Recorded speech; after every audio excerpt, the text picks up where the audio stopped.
Film ini menceritakan masa lalu Cruella de Vil, tokoh jahat di film 101 Dalmatian. Cruella terlahir dengan nama Estella. Selain rambutnya yang aneh, sejak kecil Estella memiliki pemikiran yang berbeda.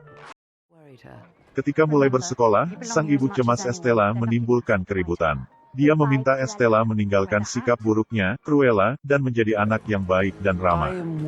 Mereka berdua menyebut versi nakal Estella sebagai Cruella. Sesuai prediksi, anak-anak di sekolah menganggapnya sebagai anak aneh, sehingga Estella sering dibully.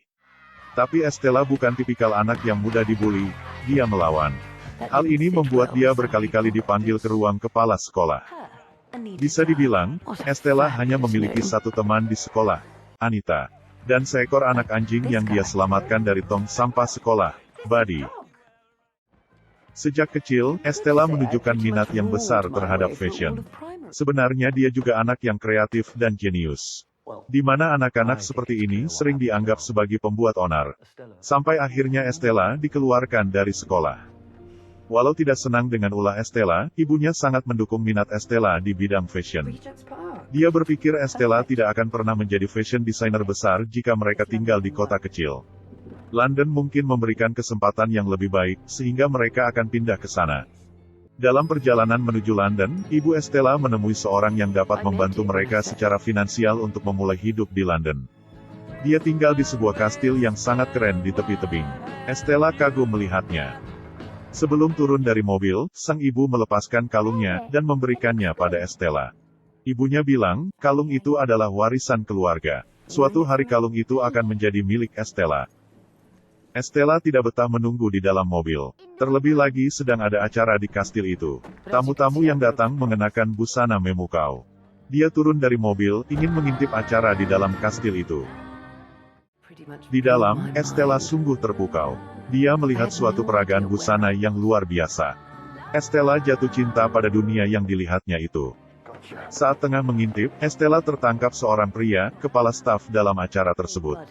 Buddy segera menggigit pria itu sehingga Estella dapat melepaskan diri. Sayangnya ada 3 anjing Dalmatian yang terlihat galak mengejarnya. Estella berlari keluar. Dia melihat ibunya tengah berbicara dengan seorang wanita di tepi tebing. Anjing-anjing itu masih mengejar Estella hingga ia terjatuh. Anehnya anjing-anjing itu tidak berhenti berlari. Mereka terus berlari ke arah tebing. Salah satu anjing melompat dan mendorong ibunya. Estella menyaksikan ibunya jatuh dari tepi tebing. Estella sangat terkejut.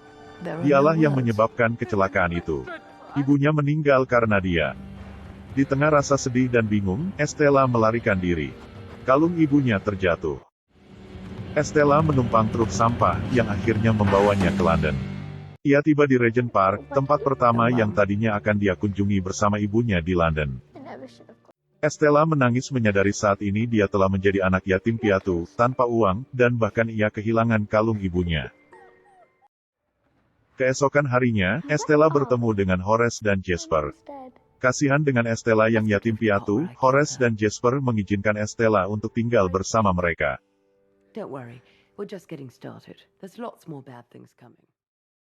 10 tahun berlalu, mereka sudah seperti saudara. 3 bocah ini bertahan hidup dengan mencopet dan mencuri, hingga menjadi ahli di bidang tersebut. Walau demikian, ketertarikan Estella dengan dunia mode dan fashion belum hilang. Suatu hari, di hari ulang tahun Estella, Jasper memberinya kesempatan untuk bekerja di butik mewah milik desainer kenamaan saat itu, Baroness. Estella sangat bahagia. Cita-citanya bekerja di bidang fashion akan segera terwujud. Dia akan menjadi desainer terkenal. Namun impian itu sirna, ternyata Estella ditempatkan sebagai cleaning service. Estella berulang kali meminta kesempatan untuk menjadi pramuniaga, atau setidaknya menjadi staf jahit. Tapi si manajer selalu menolaknya. Suatu hari, Estella diminta lembur untuk membersihkan kantor si manajer setelah butik tutup. Estella sangat kesal, dia membersihkan dengan setengah hati, dan berakhir dengan mengambil minuman beralkohol milik si manajer.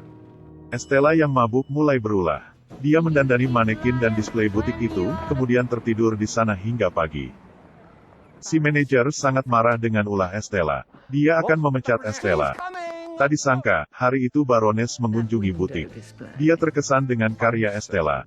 Anak buah Baroness memberikan alamat dan menyuruh Estella untuk datang ke tempat kerja Baroness esok harinya. Estella senang sekali. Akhirnya kesempatan untuk masuk ke dunia fashion terbuka baginya. Kebetulan, hari itu Baroness sedang mempersiapkan peragaan busana yang selanjutnya. Dia menyuruh semua karyawan mengajukan rancangan awal mereka. Sudah bisa ditebak, rancangan Estella kembali menarik perhatian Baroness.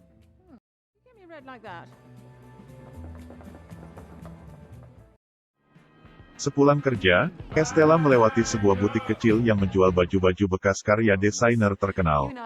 Estella mampir dan berteman dengan Arti, pemilik toko baju bekas tersebut. Di tempat kerja, Estella dengan cepat mengambil hati Baroness. Dia bahkan juga diajak ke kediaman Baroness yang mewah. Suatu hari, ketika menemani Baroness, Estella melihat kalung yang dipakai Baroness adalah kalung yang sama dengan kalung ibunya. Estella bertanya tentang kalung itu pada Baroness, dan Baroness bilang itu adalah kalung warisan keluarganya. Kalung itu dulu sempat hilang dicuri salah satu karyawannya, sebelum kemudian ia mendapatkannya kembali. Baroness mengatakan, karyawannya itu terjatuh ke jurang dan mati. Estella segera menyadari bahwa karyawan yang dimaksud Baroness adalah ibunya. Estella tidak percaya ibunya mencuri, dia yakin kalung itu adalah milik ibunya, dan ia akan mengambilnya kembali. Horace dan Jasper segera membantu Estella merencanakan pencurian perhiasan di rumah Baroness. Estella tahu bahwa saat terbaik adalah hari di mana Baroness mengadakan pesta di rumahnya.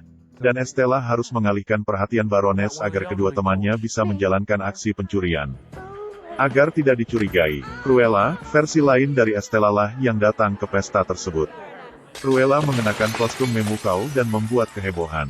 Dia bertugas mengalihkan perhatian Baroness, seluruh tamu, dan pengawal Baroness. Sementara itu, Horace bertugas membobol brankas, dan Jasper mengawasi dari CCTV. Ketika brankas berhasil dibuka, kalung itu tidak ada di sana. Sialnya lagi, Horace tertangkap para pengawal Baroness. Di pesta, Estella terkejut, ternyata Baroness sedang mengenakan kalung tersebut. Jasper yang melihat situasi Horace melalui CCTV segera menyelinap ke dalam pesta.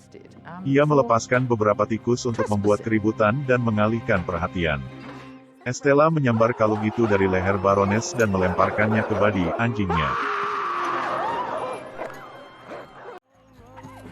Ketika melihat seekor anjing menggigit kalungnya, Baroness meniup peluit anjing, memerintahkan anjing-anjingnya menangkap anjing kecil itu. Melihat Baroness meniup peluit anjing, Estella segera sadar bahwa hal itulah yang terjadi di malam ibunya terjatuh ke jurang. Baroness lah yang membunuh ibunya. Sementara itu, seekor anjing Dalmatian Baroness menelan kalung itu. Tidak ada jalan lain, dengan kemarahan, Estella meninggalkan pesta tersebut. Dia memberitahu Horace dan Jasper bahwa Baroness adalah pembunuh ibunya. Esok harinya, Estella telah menjadi Cruella. Tujuan hidupnya adalah balas dendam pada Baroness.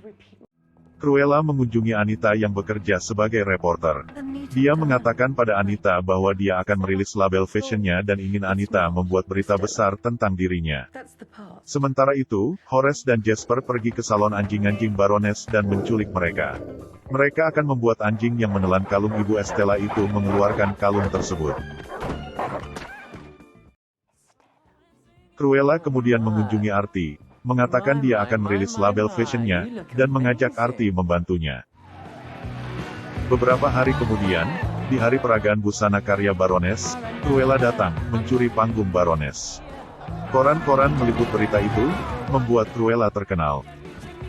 Hal ini masih berlanjut pada peragaan busana karya Baroness yang selanjutnya.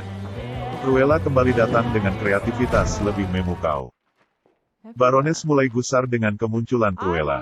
Dia ingin peragaan busana selanjutnya, timnya mengeluarkan desain spektakuler untuk mengalahkan pamor Cruella. Ketika kemudian dia melihat gambar desain Estella, Baroness mengambil desain tersebut sebagai karyanya. Di peragaan busana ketiga, Cruella kembali mencuri perhatian. Ia muncul dari tumpukan kain dari sebuah truk sampah. Di kantor, Estella dengan tekun mengerjakan gaun yang akan menjadi karya utama Baroness. Dia sendiri yang memasang manik-manik di gaun itu. Ketika gaun itu selesai, Baroness mengakui bahwa gaun itu adalah karya yang menakjubkan. Baroness mengajak Estella makan siang bersama dan mengatakan bahwa Estella memiliki bakat, namun untuk memiliki label fashion sendiri, Estella harus memiliki kepribadian lebih kuat. Baroness justru mengakui Cruella sebagai desainer yang berkepribadian kuat dan brilian. Ketika malam tiba, Horace dan Jasper mengunjungi tempat kerja Baroness dan meninggalkan kesan bahwa Cruella akan mencuri gaun-gaun karya Baroness. Umpan termakan, esok paginya Baroness menyimpan gaun-gaun untuk peragaan busana selanjutnya itu dalam berangkas besar. Di rumah, Estella yang kesal mengatakan bahwa kulit anjing Dalmatian akan menjadi mantel yang bagus. Jasper mengira Estella serius akan menyakiti anjing-anjing itu. Dan walaupun Estella berkata bahwa dia hanya bercanda, Jasper mengatakan bahwa dia merindukan Estella yang dulu. Estella yang sekarang penuh dendam. Estella telah benar-benar berubah menjadi Cruella. Namun Estella justru semakin kesal dan menekankan bahwa dia harus membalas Baroness. Malam peragaan busana tiba. Ketika Baroness membuka berangkas tempat penyimpanan gaun karyanya, ratusan kupu-kupu berterbangan keluar. Ternyata manik-manik yang dijahit di gaun Estella adalah kepompong kupu-kupu. Peragaan busana Baroness gagal total. Tamu-tamu meninggalkan acara Baroness. Di seberang jalan, Cruella kembali menyajikan pertunjukan dan peragaan busana miliknya yang penuh kreativitas.